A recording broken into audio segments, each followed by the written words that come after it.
حدیث مبارکہ میں آیا کہ دعا مومن کا ہتھیار ہے۔ اب یہ ہتھیار تو ہے ہمارے پاس، لیکن ہمیں یہ پتہ ہی نہیں کہ اس ہتھیار کو استعمال کیسے کرنا ہے۔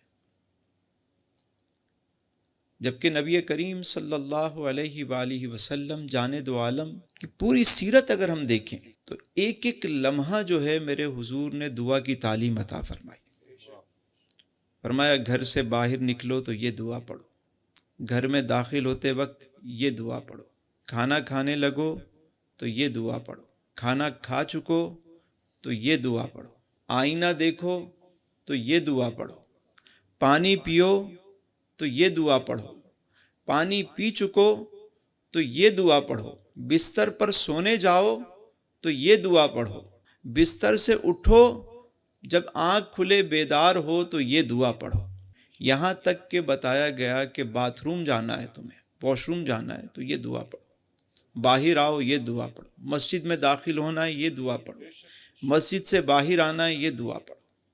ایک ایک لمحہ ہمیں دعا سکھائی گئی۔ پھر کبھی کوئی مشکل آ جائے، کوئی رکاوٹ آ جائے، کوئی آزمائش آ جائے تو اس وقت کیا تعلیم فرمائی؟ فرمایا دعا کرو۔ اللہ نے فرمایا ہم تمہیں آزمائیں گے بے شک، لیکن اس آزمائش کی گھڑی میں بندے کو کیا کرنا ہے؟ دعا کرنی۔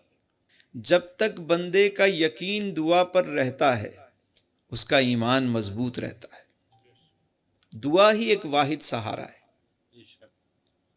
میں نے ایک دن بابا جی سے پوچھا، میں نے کہا بابا جی دعا تو کرتے ہیں لیکن کوئی ایسا نسخہ بتائیں کہ دعا قبول ہو جائے۔ فرمانے لگے کہ کبھی بچے کو دیکھا ہے؟ میں نے کہا جی۔ کہنے لگے بچے کو اگر کوئی چیز منوانی ہوتی ہے تو وہ کیا کرتا ہے؟ میں نے کہا روتا ہے۔ فرمانے لگے جو روتا ہے اس کا کام ہوتا ہے، جو روتا ہے اس کا کام ہوتا ہے۔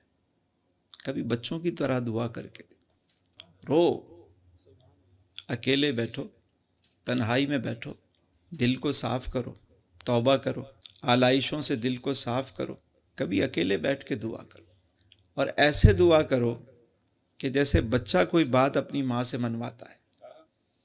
جب وہ اس کے الفاظ کام نہیں کرتے تو اس کے آنسو کام کر جاتے ہیں۔